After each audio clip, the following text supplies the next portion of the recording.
श्रीशैले सदया पात्रं दीपत्यादिगुणार्णवं यतीन्द्रप्रवणं वन्दे तं यदा मातरं मुनिं लक्ष्मीनाथसमारम्भां नादयामुणमध्यमाम् अस्मदाचार्यपर्यन्तां वन्दे गुरुपरम्परां यो नित्यमच्युतपदाम्बुजयुग्मरुक्म व्यामोहतस्तदितराणि तृणाय मेने अस्मद्गुरोर्भगवतोऽसदेकसिन्धोः रामानुजस्य शरणं प्रपद्ये। गोपिकांसनिगदैकभागवे हेमवेत्रमितरेण बिभ्रते राजगोपवपुषे नमोऽस्तु ते सम्भगाढविनिवासिने हरे भुक्तिमुक्तिमकरन्दभूषितं भक्तसिद्धकलहंससेवितं कोकिलादिमुनिभृङ्गपूजितं श्रीशम्भकेशपदपङ्कजं भजे। ஸ்ரீவித்யா ராஜகோபாலனுடைய மகாத்மியத்தை நம்ம அனுபவிச்சுட்டு இருக்கோம். வித்யைக்கெல்லாம் அதிபதி யாருன்னா அந்த ராஜகோபாலன். 32 பிரம்ம வித்யைக்கும் அதிபதி அவன்தான். அதனாலதான் அவன் ஸ்ரீ வித்யா அப்படின்னு எல்லாராலையும் அழைக்கப்படுகின்றான். ஏனென்றால் எல்லா வித்யையும் அதிபதி அவன்தான்.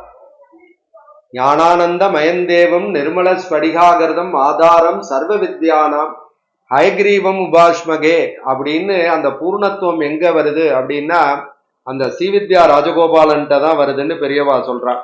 அப்படிப்பட்ட அந்த ராஜகோபாலனுடைய மகாத்மியத்தை நம்ம அனுபவிச்சுட்டு இருக்கோம். அதுல விஜயராகவ நாயக்கர் காலத்துலதான் பிரம்மாண்டமான வீதிகள் எல்லாம் பிரகாரங்கள்லாம் ஏற்பட்டது. அப்படிப்பட்ட அருமையான வீதியிலே 7 பிரகாரம், எப்படி ஸ்ரீரங்கத்துல சப்த பிரகாரம் அப்படின்னு நம்ம சொல்றோமோ அதே மாதிரி இந்த ராஜகோபாலனுக்கும் ஸ்ரீவித்யா ராஜகோபாலனுக்கும் ராஜாதி ராஜனுக்கும் சப்த பிரகாரம் உண்டு. அந்த சப்த பிரகாரத்தை நம்ம கடந்தோம்னா நம்ம வாழ்க்கையிலேயே 7 படிகளை கடந்தோம்னா 8வது படியாக இருக்கின்ற அந்த ஸ்ரீமன் நாராயணனை நாம் அடைவோம். அப்படிங்கிறத சொல்லாம சொல்லணுங்கிறதுனாலதான் இந்த பூலோக வைகுந்தமான ஸ்ரீரங்கத்திலையும் சரி, பூலோக வைகுந்தமாக இருக்கின்ற மண்ணையாக இருந்தாலும் சரி, அதை இந்த பெரியோர்கள்லாம் அது மாதிரி வச்சிருக்கா. இதுல முதல் வீதி பிரளய கால வீதி அப்படிங்கிறத போன தடவை பார்த்தோம். அடுத்த வீதி என்னன்னா கோபால சமுத்திரம். இந்த கோபால சமுத்திரத்தை நம்ம எப்படி அனுபவிக்க போறோம் அப்படின்னா, அது ஒரு காலத்துல அகழியாக இருந்தது, சமுத்திரமாக இருந்தது. ஏனென்றால் அந்த மண்ணையை படையெடுப்புகளிலிருந்து காப்பாற்றணுங்கிறதுக்காக இந்த ராஜாக்கள்லாம் அப்படி வச்சிருந்தான். ஆனா காலப்போக்கில் அது என்ன ஆச்சுன்னா, அந்த வீதி தான் பெருமாள் பிரம்மோத்சவம் போதும் சரி, மற்ற வீதி புறப்பாடும் போதும் சரி, ராஜகோபாலன் எல்லா பக்தர்களையும் ஆசீர்வாதம் பண்ணக்கூடிய வீதியாக மாறியது அப்படிங்கிறது தான் சரித்திர சான்றுகள் சொல்றது. அப்படிப்பட்ட அந்த கோபால சமுத்திர வீதி எப்படி இருக்கும் அப்படிங்கிறத மனக்கண்ணால நம்ம பார்க்கணும். அப்படின்னா அந்த கருடஸ்தம்பம், அந்த நம்ம பார்த்தோமே மிகப்பெரிய கருடஸ்தம்பம் விஜயராகவ மன்னர்னால தோற்றுவிக்கப்பட்டது. அதுக்கு முன்னாடி திருமங்கை மன்னனால தோற்றுவிக்கப்பட்டது அப்படின்னு சரித்திர சான்றுகள் இருக்கு. அப்படிப்பட்ட கருடஸ்தம்பத்திலேருந்து வலது சைடு வந்தோம்னா அதுக்கு பேரு கோபால சமுத்திரம் கீழே வீதி. வலது சைடு வந்தாலும் சரி, ஒரு லெப்ட் சைடு வந்தாலும் சரி, ரெண்டுமே கோபால சமுத்திரம் கீழே வீதி தான். இருந்தாலும் நம்ம ஒரு கிளாக் வைஸ், அதாவது ஒரு பிரதர்ஷனம் பண்ற மாதிரி இந்த வீதிகளை நம்ம அனுபவிப்போம். மன்னார்குடி தெரிஞ்சவாளுக்கு இதை ஈஸியா என்ன சொல்லலாம், மனசுல அப்படியே உருவகப்படுத்தலாம். இல்லைனாலும் அப்படியே ஜஸ்ட் அப்படியே அனுபவிக்கலாம். அப்படிப்பட்ட அருமையான அந்த கோபால சமுத்திர கீழ வீதியில ஒரு காலத்துல ஒரு ஆகம பாடசாலை அங்க இருந்தது அப்படிங்கிறதுக்கும் அங்க சில சில சான்றுகள்லாம் இருக்கு. அது ரொம்ப வருஷ காலம் இருந்தது, இப்ப இல்ல. அப்புறம் அப்படியே நேர ரைட் ஹேண்ட் சைடு வந்தோம்னா கோபால சமுத்திரம் தெற்கு வீதி. அந்த கோபால சமுத்திரம் தெற்கு வீதியில என்ன சிறப்பு அப்படின்னா, வித்தைகளுக்கான அதிபதியான அந்த ராஜகோபாலனுடைய சங்கான அந்த சங்கு தீர்த்தம் என்ன இருக்குன்னா அந்த கோபால சமுத்திரம் தெற்கு வீதிக்கு பின்னாடி இருந்தது. இப்ப இல்ல அந்த தீர்த்தம். ஏன் அப்படின்னா அந்த தெற்கு வீதியிலிருந்து நிறைய பெரிய பெரிய மகான்கள்லாம் அவதரித்தார்கள் அப்படின்னு சொன்னோம்னா மிகையாகாது. ஏன்னா கோபாலனுடைய ஞானம், சங்குனா பெருமாளுடைய ஞானம் அப்படின்னு சொல்லுவா பெரியவாலாம். அப்படிப்பட்ட அந்த சங்கை உடைய தெரு அப்படின்னு கூட இதை வச்சுக்கலாம். அப்படிப்பட்ட தெற்கு வீதிக்கான மகத்துவம் அவ்வளவு இருக்கு. அப்படியே நேரா வந்தோம்னா கோபால சமுத்திரம் மேல வீதி. அந்த மேல வீதியில என்ன இருக்கு அப்படின்னா ஒரு ஆஞ்சநேயர் கோயில் இருக்கு. அந்த கடைசியில ராம ஆஞ்சநேயர் கோயில்லாம் இருக்கு. அப்புறம் அப்படியே வடக்கு வீதி வந்தோம்னா அது வந்து என்ன ஆகும் அப்படின்னா அதுக்கு பின்னாடி இருக்கிறது சக்கர தீர்த்தம் அப்படின்பா. அதாவது அங்கேருந்து ஹரித்ரா நதிக்கு போகிற வழியில இருந்தது சக்கர தீர்த்தம். பெருமாள் வந்து அதை வந்து நம்ம ஹரித்ரா நதியினுடைய வைபவத்தை பார்க்கும் பொழுது அந்த சங்கு தீர்த்தத்தையும் சக்கர தீர்த்தத்தையும் வந்து நம்ம அனுபவிக்க போறோம். அப்புறம் அப்படியே நேரா திருப்பி வந்தோம்னா கீழ வீதி வரும். அந்த கீழ வீதியிலேருந்து நம்ம திருப்பி உள்ள வந்தோம்னா திருப்பி கிரீடஸ்தம்பம். அப்புறம் என்ன ஆகும் அப்படின்னா 16 கால் மண்டபம் இருக்கும். அந்த 16 கால் மண்டபத்துல என்ன இருக்கு, இப்ப வந்து அதை வந்து உருவகப்படுத்தணும்னா அந்த ராஜகோபால கல்யாண மண்டபம்னு ஒண்ணு இருக்கு. அதுக்கு கொஞ்சம் எய்த்தாப்புல பார்த்தோம்னா 16 கால் மண்டபம். ஒரு காலத்துல அந்த இடம் தான் திருவந்தி காப்பெல்லாம் நடந்த இடமாக இருந்தது பெருமாளுக்கு. இப்ப எப்படி நடக்கிறதுனா வானமாமலை மடமும் அகோபில மடமும் ரெண்டுக்கும் நடுவுல இப்ப திருவந்தி காப்பு நடக்கிறது. அப்படிப்பட்ட அருமையான அந்த வீதி வந்து அப்படியே உள்ள வர ஆரம்பிக்கும் பொழுது நம்ம வந்து அப்படியே உள்ள நுழையிறோம் கோயிலுக்கு. லெப்ட் ஹேண்ட் சைடு பார்த்தோம்னா அகோபில மடம் இருக்கு. அங்க வந்து நரசிம்மர் இருக்க. வலது சைடு பார்த்தோம்னா வானமாமலை. வடகலையும் தென்களையும் செரக்க வந்தோன் வாழியே அப்படின்னு சொல்லும்படியமாக அகோபில மடமும் வானமாமலைக்கு நடுவுல தான் பெருமாள் வந்து இப்ப திருவந்தி காப்பு நடத்துக்கிறார். அப்படிப்பட்ட அருமையான அப்படியே அப்படியே உள்ள வந்தோம்னா அப்படியே வியப்பா பார்க்கிற மாதிரி இருக்கிற ராஜகோபுரம். அந்த ராஜகோபுரத்தை பார்த்தாலே அந்த பிரம்மாண்டம் தெரியும். அந்த ராஜகோபுரத்தை வந்து எப்பொழுதும் எப்படி வந்து பகவான் வந்து பாரத போர் நடக்கும்போது மேல ஆஞ்சநேய மகாமூர்த்தி இருந்துட்டு இவா எல்லாரையும் அர்ஜுனனை உட்பட எல்லாரையும் ரட்சித்து கொண்டே இருந்தானோ அது மாதிரி அந்த உள்ள நுழையும் போது இடது சைடு பார்த்தோம்னா வீர ஆஞ்சநேயர் இருக்கார். புத்திர் பலம் யசோ தைரியம் நிர்பயத்துவம் மரோகதா அஜாட்டியம் வாக்படத்துவஞ்ச ஹனுமத் சரணாத்பவே. அந்த வீர ஆஞ்சநேயரை பத்தி நம்ம சொல்லணும் அப்படின்னா வார்த்தைகள் போதாது. எவ்வளோ பேர் இன்னைக்கும் நாங்கெல்லாம் வந்து அந்த சின்ன வயசுல இப்பயும் ஞாபகம் இருக்கு. ஏதாவது எக்ஸாம் எழுதுறோம் அப்படின்னா நேரா வந்து அந்த ஆஞ்சநேயர்கிட்ட விளக்க போட்டுட்டு ஆஞ்சநேயரை சேவிச்சுட்டு போவோம். அப்ப வந்து செண்பக தீட்சிதர் அப்படின்னு இருப்பார். அப்ப அவர் வந்து நேஷனல் ஸ்கூல்லயும் டீச்சரா இருந்தார். அவர் அழகா சொல்ல அலைகடல் கடந்தென்ற அன்னையை கண்டு வந்தான் மனிதனை பெயர்த்து வந்து லக்குவன் மயக்கத்தீர்த்தான் சில வீர ராம நாமம் ஜெபித்திடும் சம்மணத்தான் கலையெல்லாம் கற்ற வாழ் தனையனை கருத்தில் வைப்போம். அப்ப அந்த சின்ன வயசுல அதனுடைய அர்த்தம் புரியல. ஆனா அந்த ஆஞ்சநேய மகாமூர்த்தியினோட அருள்னாலதான் இன்னைக்கு ஏதோ ராஜகோபாலனுடைய மகாத்மியத்தை ஏதோ சொல்லணும்னு ஆசைப்பட்டதுக்கு அந்த ஆஞ்சநேயர் தான் நடத்தி கொடுக்கிறார். அவர் மேல வந்து எப்போதும் நாங்களாம் வெண்ணெய் காப்பு கொடுப்போம். அழகா அதை வந்து அவ சாத்திருவா மேல. அப்படிப்பட்ட வீர ஆஞ்சநேயரை வந்து நம்ம வணங்கிட்டு அடுத்த பிரகாரம் என்ன அப்படின்னா அதுக்கு பேரு நாச்சியார் பிரகாரம்.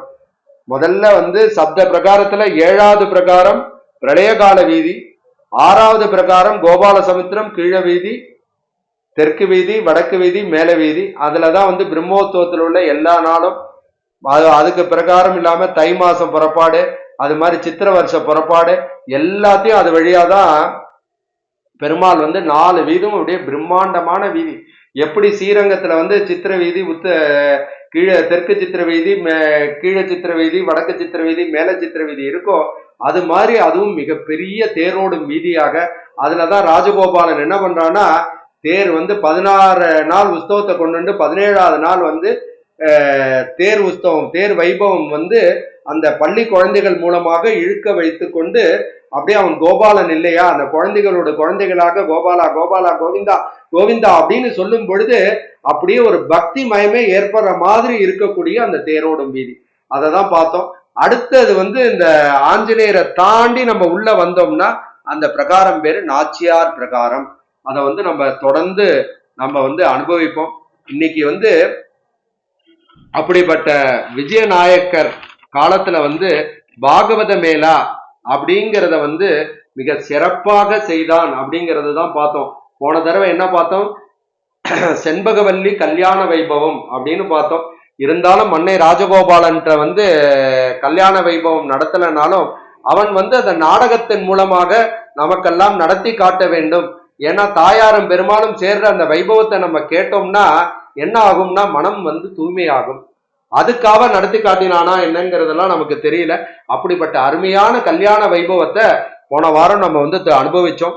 இன்னைக்கு வந்து அடுத்த நாடகம் அவன் நடத்தி காட்டுற நாடகத்திலே மிக சிறந்த நாடகம் அப்படின்னு சொல்ல போனா விப்ரநாராயண சரித்திரம். இந்த விப்ரநாராயண சரித்திரம் அப்படின்னு பார்த்தோம்னா அவனுடைய நாயக்கனுடைய கலை கலாச்சாரம் பண்பாடு இதையெல்லாம் மக்கள்கிட்ட எப்படி வந்து அவன் வந்து மேல் மேல் மேல அந்த மக்கள்கிட்ட வந்து மேல கொண்டு போனான் அப்படிங்கிறதுக்கு இந்த சரித்திரம் தான் சான்று அப்படின்னு நம்ம சொன்னோம்னா மிகையாகாது.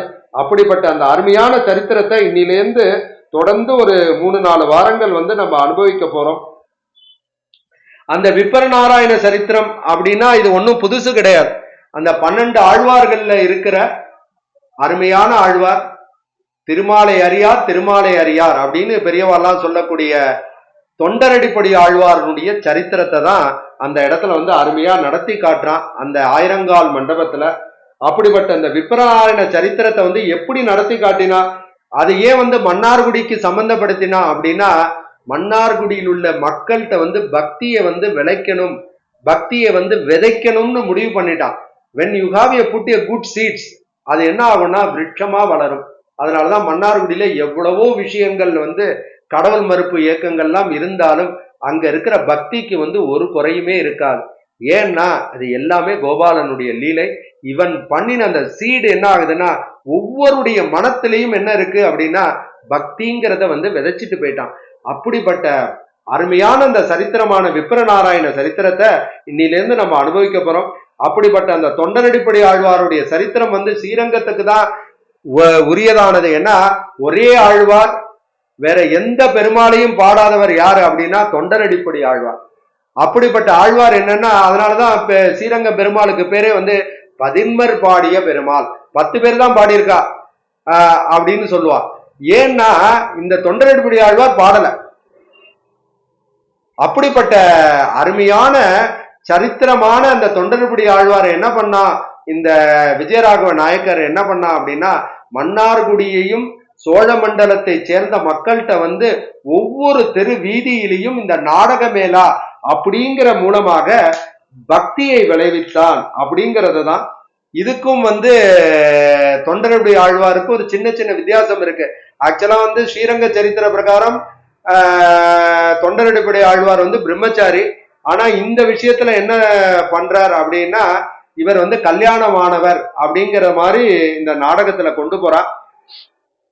அது மட்டும் இல்லாம என்ன பண்றார் அப்படின்னா ஒரு விதத்துல என்ன ஆயிடுறது அப்படின்னா அந்த மண்டங்குடிங்கிட்ட வாழ்க்கையில தன்னுடைய மனைவியோடு சந்தோஷமாக வாழ்ந்து கொண்டிருக்கிறவன் என்ன பண்றான்னா சில சமயம் என்ன ஆயிடுறது அப்படின்னா குடும்ப சூழ்நிலை காரணமாக நம்ம ஏதோ பிறவியினுடைய நோக்கம் அறியவில்லை அப்படிங்கிறதுனால மண்ணையை நோக்கி இந்த விப்ரநாராயணன் வருகிறார் அப்படிங்கிற மாதிரி ஆரம்பிக்கிறார். அப்படிப்பட்ட அந்த திருமண்டங்குடி அப்படிங்கிற திவ்ய தேசத்துல அவதரித்தவர் யார் அப்படின்னா அந்த விப்ரநாராயணன். அவர் என்ன பண்றார் அப்படின்னா வேத விசாரதர் அப்படிங்கிற அந்தனருக்கு மார்கழி மாசம் கேட்ட நட்சத்திரத்துல மகனாக அவதரிக்கிறார். வேதம் ஓதுகின்ற ஒரு அருமையான ஒரு குளத்துல பிறந்தவர். கல்யாணம் ஆகிறது. இருந்தாலும் அந்த பகவானுக்கு கைங்கரியம் பண்ணணும். எப்படி அனந்தாழ்வான் வந்து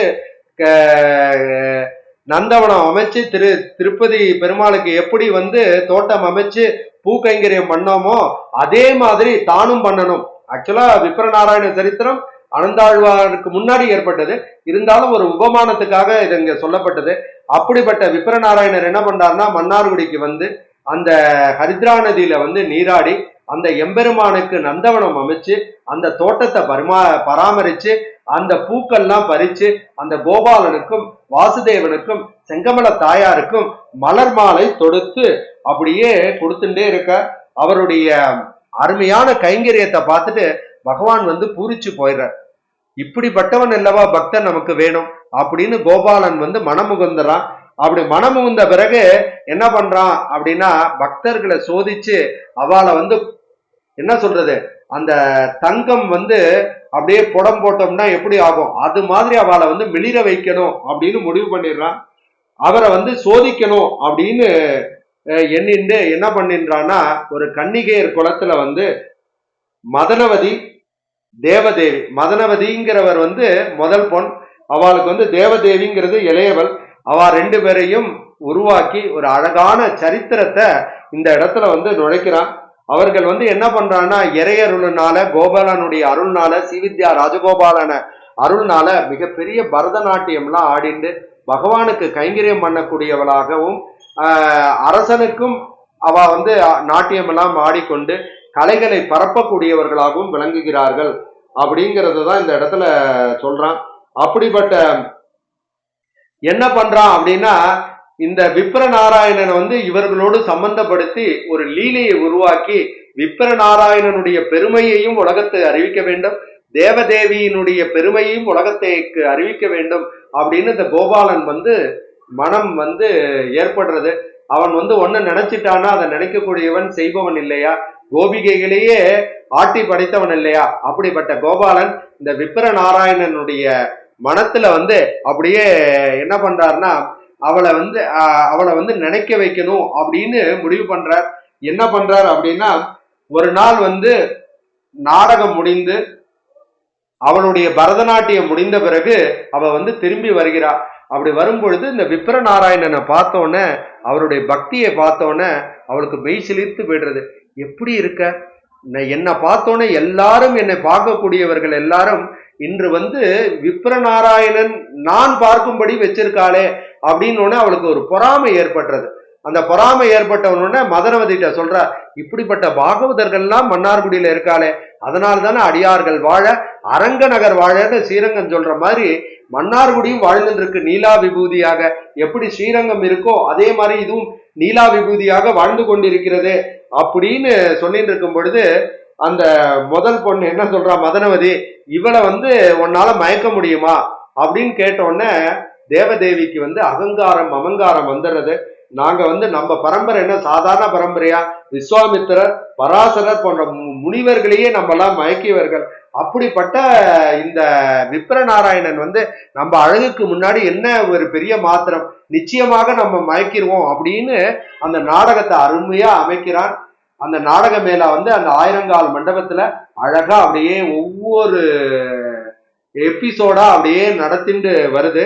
உடனே வந்து மதனவதி கேட்கிறா, உடனே பந்தயம் வைக்கிறா, ஒன்னால வந்து விப்ர நாராயணன் வந்து மயக்க முடியாது, ஏன்னா பாகவத உத்தமர், அவனை வந்து பகவானே வந்து காப்பாத்துவான் அப்படின்னு சொன்ன உடனே இவ சொல்றா, அப்படிலாம் இல்ல, என்னுடைய அழகுக்கு மயங்காதவர்கள் இந்த உலகத்தில் யாரும் இல்லை அப்படின்னு தேவதேவிகா கர்வத்துல வந்து இருந்துட்டு இந்த விப்ர நாராயணனை வந்து நான் மயக்கியே தீருவேன் அப்படின்னு நினைச்சுட்டு என்ன பண்றான்னா ஒரு பாகவத போல ஒரு வேடம் போட்டு விப்ர நாராயணனுடைய வீட்டுக்கு வர. அப்ப வந்து விப்ர நாராயண வந்து ஸ்ரீ ராமானுஜாய நமகா பகவத் ஆச்சாரியருடைய அருள் பெருகட்டும் அப்படின்னு சொல்றதாக இந்த நாடகத்துல வருது. அப்படி சொன்ன உடனே அப்படியே பாக்குறா, நீ யாருமா, நீ யாரு என்ன அப்படின்னு கேக்குறா. இது மாதிரி நான் வந்து பெருமாளுக்கு கைங்கரியம் பண்ணணும் அப்படின்னு முடிவு பண்ணியிருக்கேன், நீங்க தான் அருமையா பூவெல்லாம் தொடுக்கிறீங்களா, எனக்கும் பூவெல்லாம் தொடுத்து பெருமாளுக்கு வந்து சூடி கொடுத்த நாச்சியார் எப்படி பண்ணுவாளோ, திருவாடி பூரத்து ஜெகத்துதித்தால் வாழியே திருப்பாவை 30 செப்பினால் வாழியே அப்படின்னு சொல்லக்கூடிய அந்த சூடி கொடுத்த நாச்சியாரான ஆண்டாள் எப்படி பெருமாளுக்கு கைங்கரியம் பண்ணாலோ அது மாதிரி நானும் கைங்கரியம் பண்ணணும்னு இருக்கேன், உங்களை மாதிரி ஒரு பாகவதர்களோடு சேர்ந்து நான் பண்ணணும் அப்படின்னு நான் விருப்பப்படுறேன் அப்படின்னு சொன்ன உடனே விப்ர நாராயணன் எப்படி அனந்தாழ்வான் வந்து உறுதியாக இருந்தாரோ, நான் வந்து யாரும் எனக்கு உதவி தேவை கிடையாது, பகவானுக்கு நான் மட்டும்தான் கைங்கரியம் பண்ணணும், உனக்கு பண்ணணும்னா பக்கத்துல போய் ஏதாவது ஒரு இடத்த எடுத்துக்கோ, அந்த இடத்த வந்து நிலத்தை சீர்படுத்து, அதுக்கு ஏதாவது உதவி தேவைப்படுதுன்னா இங்கேருந்து நான் ஆளை அனுப்புறேன், அங்க ஒரு தோட்டத்தை வை, நீ மாட்டுக்கு தனியா பண்ணு, நான் மாட்டுக்கு தனியா பண்றேன் அப்படின்னு சொன்ன உடனே தேவதேவிகாக்கு என்ன பண்றதுன்னே தெரியல. அச்சுச்சோ, தன்னுடைய அக்காட்ட நான் வந்து சபதம் போட்டது தோத்துருவோம் போல இருக்கு அப்படின்னு நினைச்சுட்டு அவர் வந்து கிட்டக்க கூட உள்ள நுழைய விடலையா அவர் வீட்டுக்கு கூட. என்ன பண்றதுன்னே தெரியாம அப்படியே வருந்துட்டே இருக்கா, தூக்கம் போயிடுறது, என்ன பண்றது அப்படின்னு தெரியல. ஒரு நேரத்துல வேற வழியே இல்ல, அந்த கோபாலன் தான் என்னை ரட்சிக்க வேண்டும் அப்படின்னு கோபாலனையே சரணம் அடைஞ்சிடறா. கோபாலனை எப்படியாவது என்னை விப்ர நாராயணனோடு சேர்த்து வைக்க வேண்டும்னு கோபாலனுடைய சரணாகதியை பிடிச்சிடுறா. கோபாலன் வித்தைக்கெல்லாம் அரசன், அவன் எதா இருந்தாலும் பக்தர்கள் கேட்டானா செய்யக்கூடியவன். அப்படிப்பட்டவன் கவலைப்படாத, இதுக்கான ஒரு நேரம் வரும் அப்படின்னு சொல்லி ஆசீர்வாதம் பண்ற. இந்த அருமையான அந்த சரித்திரத்தை நம்ம தொடர்ந்து அனுபவிப்போம். அதுக்கு முன்னாடி இந்த தொண்டரடிப்பொடி ஆழ்வார் எழுதினது ஒரு அருமையான பாசுரம், 2 பாசுரம் இருக்கு, திருமாலை திருப்பள்ளி எழுச்சி. இதுல திருமாலை பாசுரம் என்னன்னா வைஷ்ணவத்தினுடைய இலக்கணம். இந்த வைஷ்ணவம் வாழறது அப்படின்னா இந்த திருமாலைங்கிற பாசுரத்தினாலதான் வாழறது. இந்த திருமாலையினுடைய பாசுரம் இந்த 45 வெளியில பக்தர்கள் எல்லாம் திருத்தி பணிகொள்ளணுங்கிறதுக்காக தான் கோபாலன் என்ன பண்ண போறான் அப்படின்னா தேவ தேவிகாவையும் விப்ர நாராயணனையும் சேர்த்து வைக்க போகின்றான். இதுதான் உண்மை. அதற்கு இந்த 45 பாசுரம் வருவதற்காக தான் அவன் செய்தானே தவிர மற்றபடி வேற எதுவும் இல்லை. அப்படிப்பட்ட பாசுரத்தை எப்படி பெரியவா எல்லாம் பிரிச்சிருக்கா அந்த 45னா, முதல் 3 பாசுரம் அதை திருநாமத்தால் பெற்ற நன்மை, அருமையான பாசுரம். அதுல கொஞ்சம் பாசுரம் பார்க்கலாம். காவலில் புலனை வைத்து கலிதன்னை கடக்க பாய்ந்து நாவலிட்டு உழுதருகின்றோம் நமந்தம தலைகள் மீதே மூவுலகு உண்டுமிந்த முதல்வானின் நாமம் கேட்ட ஆவணி புடமை கண்டாய் அரங்கமா நகருளானே அப்படின்னு அருமையான முதல் பாசுரம். காவல் இல்லாம நம்ம இந்திரியங்கள்லாம் எல்லா இடத்துலயும் அப்படியே போயிட்டே இருக்கான். விலங்குகள் போல நம்ம இருக்கோமா? அப்படிப்பட்ட நம்ம திருத்தறதுக்கு என்ன நமக்கு உதவி அப்படின்னா பகவானுடைய திருநாமம். திருநாமம் என்ன ஆகும்னா சம்சாரம்ங்கிற அந்த ஜந்துலேருந்து நம்ம எல்லாம் மீட்டு நம்மளை எல்லாம் பாகவதர்களாக மாற்றும். அப்படி மாத்தின பிறகு நமக்கு என்ன ஆகும் அப்படின்னா, இப்ப இதுவரை நம்ம தெற்க பார்த்தா யமன் வருவான் நம்ம உயிரை கொண்டு போயிடுவோம்னு பயந்துட்டு இருந்த நம்மள அந்த யமனே என்ன பண்ணுவானா, இப்படிப்பட்ட பாகவதர்களுடைய ஸ்பர்சம் என் தலையில பட்டுதுன்னா எனக்கும் உய்வதற்கான உஜ்ஜீவதற்கான வழி ஏற்படுமே அப்படின்னு நினைப்பானாம். அப்படிப்பட்ட பகவத நம்ம உயர்ந்தவர்களாக நம்ம மாறணும் அப்படின்னா இந்த கலியுகத்துல ஒரே ஒரு வழி என்னன்னா திருநாம சங்கீர்த்தனம். அந்த திருநாம சங்கீர்த்தனத்தினுடைய உயர்வை சொன்ன ஒரே ஆழ்வார் அப்படின்னு நம்ம பார்த்தோம்னா ஒவ்வொரு பாசுரத்திலையும் அந்த தொண்டரடிப்படி ஆழ்வார் தான். அப்படிப்பட்ட தொண்டரடிப்படி ஆழ்வாருடைய அடுத்த அருமையான பாசுரம், இதை நான் முன்பே அனுபவிச்சிருக்கோம். கோபாலனுடைய அறு சுவையை அனுபவிக்கும் போது பச்சை மாமலை போல் மேனி பவளவாய் கமல செங்கன் அச்சுதா அமரரேரே ஆயிரதம் கொழுந்தே என்னும் இச்சுவை தவிர யான் போய் இந்திர லோகமாலம் அச்சுவை பெறினும் வேண்டேன் அரங்கமா நகருளானே அப்படின்னு 2வது பாசுரம். வேதநூல் பிராயம் 100 மனிதர்தாம் புகுவரேலும் பாதியும் உறங்கி போகும் நின்றதில் 15 ஆண்டு பேதை பாலகனதாகும் பிணிப்பதி 30 ஆதலால் பிறவி வேண்டேன் அரங்கமா நகருள்ளானே. இந்த இடத்துல அரங்கமா நகர் எல்லாத்தையும் அந்த நாயக்கர் என்ன பண்ணான்னா பாகவத மேலால இது எல்லாமே மண்ணை மாநகரம் அப்படின்னு தான் இந்த இடத்துல அனுபவிச்சிருக்கா. அப்படிப்பட்ட அருமையான அந்த 3வது பாசுரத்துல என்ன ஆகும் அப்படின்னா, நம்ம 50 வருஷம் நம்ம வாழ்க்கையில 50 வருஷம் என்ன பண்றோம்னா பாதி நேரம் நம்ம தூங்கிண்டே கழிச்சிடறோம். மிச்சம் இருக்கிற பாதி வருஷம் எப்படி ஆயிருதுன்னா 15 வருஷம் இளமை பருவத்துல போயிடுறது. அப்ப இந்த இளமை பருவத்துல பிறந்த உடனே நம்ம நமக்கு பசின்னு சொல்ல தெரியல, தூக்கம் வருதுன்னு சொல்ல தெரியல, சாப்பாடு வேணும்னு சொல்ல தெரியல, அப்படி போகிறது. அப்புறம் நம்ம என்ன பண்றோன்னே தெரியாம அந்த 15 வருஷம் போயிடுறது. அப்புறம் என்ன ஆகுறது அப்படின்னா அடுத்து யௌன பருவம் வந்துடுது. அந்த யௌன பருவம் வந்த பிறகு நம்ம என்ன பண்றோம் அப்படின்னா நம்ம வாழ்க்கையை நம்ம தீர்மானிக்கிறதுக்காக பல பெண்கள் பின்னாடியே சுத்துறோம், பல ஆண்கள் பின்னாடியே பாக்குறோம். இப்படி எல்லாம் அதுக்காக வேலை தேடுறோம், அதுக்காக வீடு வாங்குறோம், அதுக்காக நம்ம எல்லாத்தையும் அதை ஒட்டியே நம்ம வாழ்க்கையை ஓடுறோம். அதுக்கப்புறம் 20 ஆண்டு என்ன ஆயிடுதுன்னா பிணி பசி மூப்பு துன்பம் இப்படியே போயிட்டே இருக்கு. இதனால நம்மளுக்கு என்ன ஆகுது அப்படின்னா புனரபி ஜனனம் புனரபி மரணம்னு ஆயிட்டே இருக்கு. அப்படிப்பட்ட நம்மை திருத்தி பணிகொள்ளணும் அப்படின்னு நினைச்சோம்னா நம்ம என்ன பண்ணணும்னா பகவான் நாமமே நம்ம உய்வதற்கான வழி. கோபாலா கோபாலா கோபாலா கோபாலா அப்படின்னு நம்ம சொல்லிட்டே இருந்தோம்னா அந்த 3 எழுத்து மந்திரம் நம்ம என்ன பண்ணோம் அப்படின்னா நம்மளுடைய சம்சாரம்ங்கிற அந்த சாகரத்திலேருந்து நம்ம தூக்கி நம்மளை என்ன பண்ணோம் அப்படின்னா பகவானுடைய உயர்ந்த விஷயமாக இருக்கின்ற பகவத் விஷயத்துல பாகவத விஷயத்துல நம்ம எல்லாம் ஈடுபடுத்தும்.